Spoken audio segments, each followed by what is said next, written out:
Berapa banyak dari kalian yang tahu apa singkatan dari TBC? Jika kalian selalu mendengar peringatan mengenai penyakit TBC, kalian juga harus tahu bagaimana mengenalinya dan cara mencegahnya. Lalu, bagaimana kita bisa melakukan hal-hal tersebut?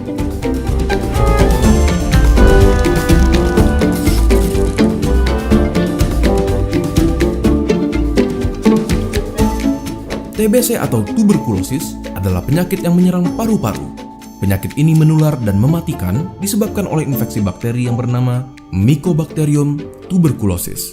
Tidak hanya paru-paru, TBC bahkan bisa menginfeksi kelenjar getah bening, usus, tulang, bahkan selaput otak.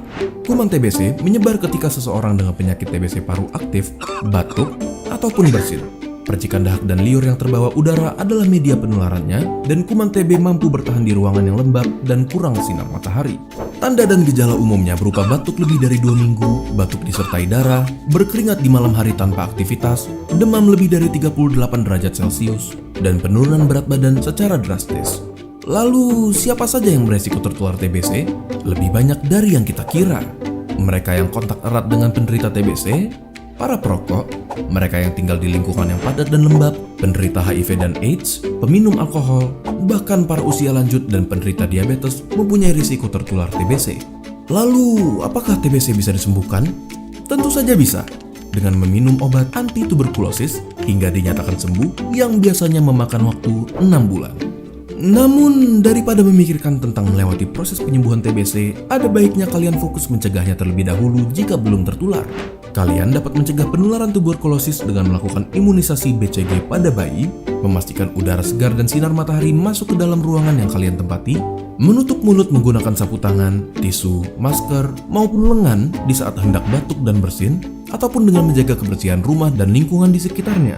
Bahkan, makan cukup asupan bergizi demi ketahanan tubuh dan tidak meludah sembarangan pun dapat membantu kalian mencegah penularan. Pada KLB TBC atau kejadian luar biasa TBC, akan muncul pengumuman KLB oleh pemerintah dan dianjurkan untuk mengikuti petunjuk pemerintah melalui TV, radio, dan media lainnya. Jika kalian menemukan orang dengan tanda dan gejala TBC, ada baiknya kalian merujuk mereka ke fasilitas kesehatan. Bagaimana menurut kalian? Apakah informasi ini berguna? Bagikan ke teman kalian agar mereka dapat mengetahuinya juga, dan jangan lupa subscribe untuk mendukung keberlangsungan channel ini. Jika ada pertanyaan, kalian bisa tulis di kolom komentar di bawah untuk kami jawab. Video ini merupakan kerjasama antara Palang Merah Indonesia dengan Neuron dalam menyediakan informasi yang dapat berguna bagi kalian semua. Terima kasih dan sampai ketemu di video berikutnya.